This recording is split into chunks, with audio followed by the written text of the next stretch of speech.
Morning. All right, 2 weeks left in the football season. This week was a loss to Nitro, but it wasn't a loss in points. It has a potential to gain 10.8 points because Nitro came into the game with 6 wins. They gave them the seventh win over Winfield, which would be worth 8.4 points right there. Even just a loss, like I've said before, losing to good teams that win a lot of games. And when I preface that by saying when they win games against AAA or 4A teams, you don't necessarily aren't necessarily penalized all that much. I mean, it's always better to win, but you're not penalized severely by losing a good team. So, and in addition to that, we'll just rip through their schedule, Winfield schedule. Lincoln County lost to Mingo, so nothing there. Hoover lost to Frankfort. And I'll say something real quick about Hoover, Frankfort, and Princeton against Independence. Neither one of those games would make any difference at all, because had they obviously Hoover lost, and with Princeton's win, it didn't do anything for Winfield because Independence is not a AAA or a 4A school, so Winfield wouldn't get credit for that anyway. And the only thing with Hoover's loss to Frankfort is it's going to push Hoover down in the rankings, and as a result, it's just the only effect it has on Winfield is possibly who they might play in the first round of the playoffs, because obviously when Hoover comes down, other people do a little shifting of that kind of thing. As far as the rest of them go, South Charleston lost to Oak Hill. Magoffin County played their last game of the season. They lost to Lawrence County. Ripley lost to Parkersburg. Shady won a big game against Berkeley Springs. Big game as in big game for Winfield, because it was that +1 bonus point, which I was really hoping for and got. Riverside, who's next week's opponent, has a bye, and Point Pleasant lost to Fort Fry. All right, so that's Winfield. Let's just go ahead and go through the rest of AAA. I make my weekly predictions and then where I think things are going to be. So I'll share that with you right now and on the side, and we'll just kind of go through it. You see, I lost the Hoover game. But I also lost Chapmanville. I had them winning. I had them losing against Logan. Obviously, I missed that one. I also lost John Marshall and Pikeview. And the interesting thing with John Marshall Pikeview is that kind of keeps the door at least cracked open for some other schools, because I was ready to close it completely on other schools. In terms of how many could actually have a chance, but it also if those who follow me on X, so I tweeted out, or whatever you want to call it, something yesterday that showed that I felt that Winfield was 99% in the playoffs at the moment, and I was doing that based on their current numbers, how many points they currently have, and their guaranteed points, because even worst case scenario, as far as the next two games go, you still accumulate points. So they're ahead of almost all but about one school now, and so that means that they're 99% in. And there was I alluded to the fact that there was a scenario that was thought was highly unlikely, that as far as worst case scenario for Winfield plus best case scenarios for them. I'll go over that with you here in 1 second. That's one thing I'm going to touch on. I'm also going to touch on, again, for those of you who follow me and read, my breakdown of all the schools that are from the 5 through 13. I did talk briefly about Winfield's chance to still get a home game. So I'll go over that. So those are the two things I'll go over as I share my screen, and we'll do that right now. All right, so those of you who do follow me have already seen this. As far as my projected rankings, the one thing I will say about this is, because I gave a detailed breakdown of all the teams, like I said, teams 5 through 13. My rankings or my projections are a pseudo baseline, because you have to start with something. So that this is my starting point. You know, I'm not telling you this is what I'm rooting for or anything like that. This is just what I think. So that's why I have what I have. And of course, you know, again, it's just guesswork. But like I said before, my math is correct. So as far as that goes, the math is correct. But so that's what those are. I'm gonna before I get into the worst case scenario situation and then the home field, you know, situation. We'll just really quickly do this. Um, those are the teams that are out. Like I said before, basically the same. I might have added a team or two. Um, the Lewis County and East Fairmont are they're barely hanging alive, and that's just because of the losses that I just talked about from Pikeview, John Marshall. And as far as like here's the contenders of things, and I have John Marshall as in the mix right now because I obviously if you see my projections, I have them out, but they still have a chance. All right, so let's go ahead and then jump into what I would say are the that worst case scenario thing that I was talking about, that extremely unlikely situation. All right, so I'll just run through it real quick. It is of course Winfield has to lose out, and then they have to have all of theirs, and I'm going to try to scroll to Winfield's tab here real quick, all of their bonus points opportunities that are non-guaranteed, like Lincoln County plays Sissonville this week. You know, I don't have them beating Sissonville, but that case, Sissonville would absolutely have to beat Lincoln County. So Lincoln County can't give them an extra point. Um, Hoover can't beat Parkersburg, and you know, and let's see, and you know, Shady Spring can't beat West Side and those type of things. Those everything you could possibly go wrong for Winfield has to go wrong, all right? And so then, that has to happen. And then in addition to that, East Fairmont.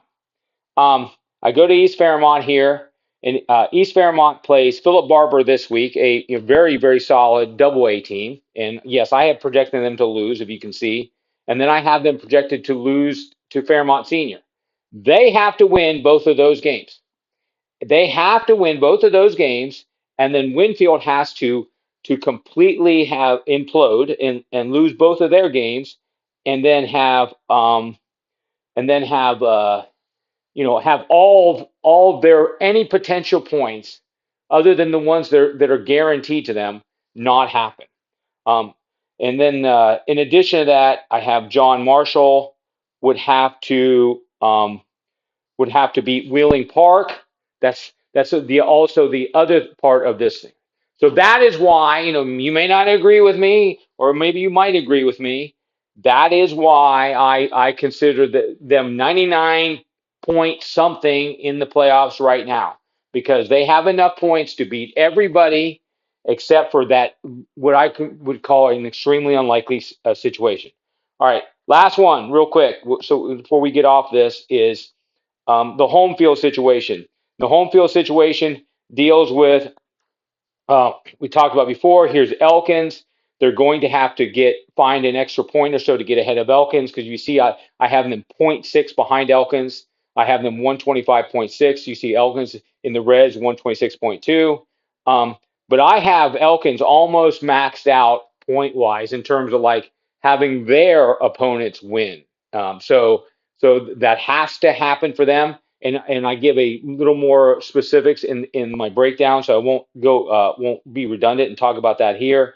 And I'll go ahead and add the breakdown pages to the end of this video. So if you want to either skip to the end, or if you haven't read it or you want to read it, I'll have it at the end of the video today. And as far as like what else has to happen, of course, is Greenbrier East needs to lose this week to James Monroe. Yes, I have them picked to win, but I don't know. I don't know. I mean, I'll be honest with you. I'm rooting for him. Of course, I'm rooting for James Monroe. But just because I'm rooting for James Monroe doesn't mean I pick James Monroe. But that's the other situation. And then if both of those things happen, presuming everything else happens the way I have it projected, what you would have then is you would have Winfield finishing eighth, because Greenbrier East would fall to 123 points. You see where I have losing out on them, and so that means they would fall below both Elkins and Winfield. Greenbrier East would. So then Winfield would move into the 8 spot. Yes, that would bring Hoover from 8 up to 7. But the Winfield would move up to 8. Elkins would be at 9, and there you have your matchup with at a home game against Elkins. And yeah, if you want to say that, with Elkins slightly ahead in my projections, it could go the other way. It could go where Winfield is traveling to Elkins for the 8-9 game. But like I said, that's the one I'm rooting for, because I'm obviously rooting for a home game. And that's the one where it gets them that home game with Elkins. So I don't know if that's what the chances are for that. I mean, really, honestly, it just comes down to, and yes, Chapmanville needs to lose too, by the way. I mentioned that in my breakdown there, because if Chapmanville wins out, you see the blue number max, they get 134.4. Again, maybe you don't think they're going to meet Mingo Central. I know there's a lot of people that says they think that they will lose to Mingo Central. I should say a lot of people do think that they're going to beat Mingo Central. So that's the other little fly in the ointment. So Chapmanville losing, Greenbrier East losing this week, and of course then Greenbrier East losing to Nitro the last game of the season. Maybe that's not a foregone conclusion either. Winfield finding that extra point either with Elkins, bonus point potentials going down, or Winfield's like with Lincoln County beating Sissonville, Shady Spring being West Side, Ripley beating Nicholas County, and that's how they get the home game. All right, so that's enough of that. All right, so what we're going to do now is we're going to move on to next week.